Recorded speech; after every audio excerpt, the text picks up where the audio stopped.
A year and a half ago, our 4 Investigates team brought you a story about duty, honor, and the debt owed to our veterans after they serve. Fred Gardner's family was looking for an answer they knew Albuquerque's Veterans Affairs Hospital had. Who drove the VA transport shuttle that ran him down in a crosswalk? And now they are tired of waiting. Tonight, Matt Grubbs has the next chapter of their story.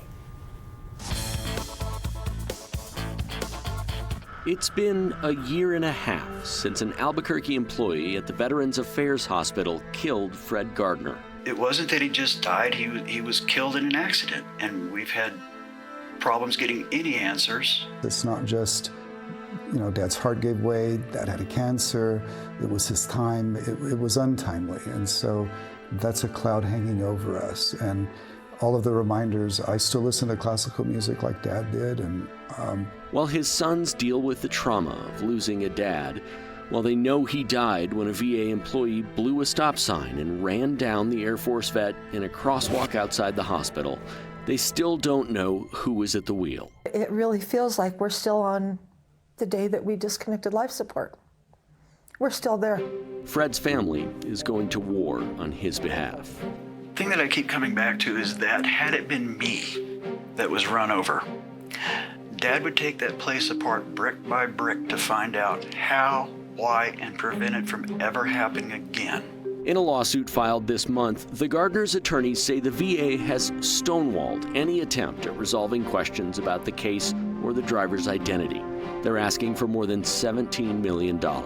There's been some bits and pieces from our legal team, but it's all still shrouded under official silence. The suit claims the VA took nearly 3 hours to transfer Fred to UNM, which would have been better equipped to care for the mortally wounded 87-year-old.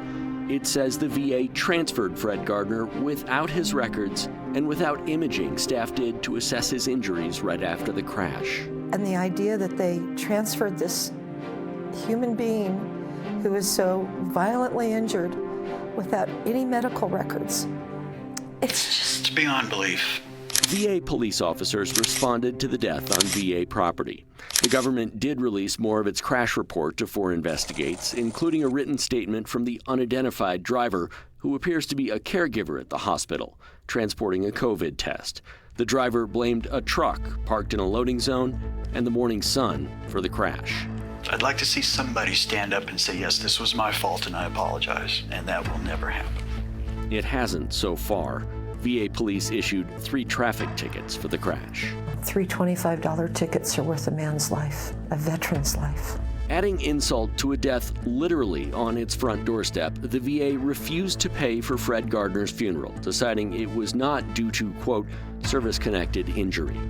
The denial letter offered condolences from a nameless regional office director. 4 Investigates asked the VA a new round of questions about the crash, the driver, and the sense of ethics, duty, and honor that attach to serving veterans. We're still waiting for answers. Matt Grubbs, 4 Investigates.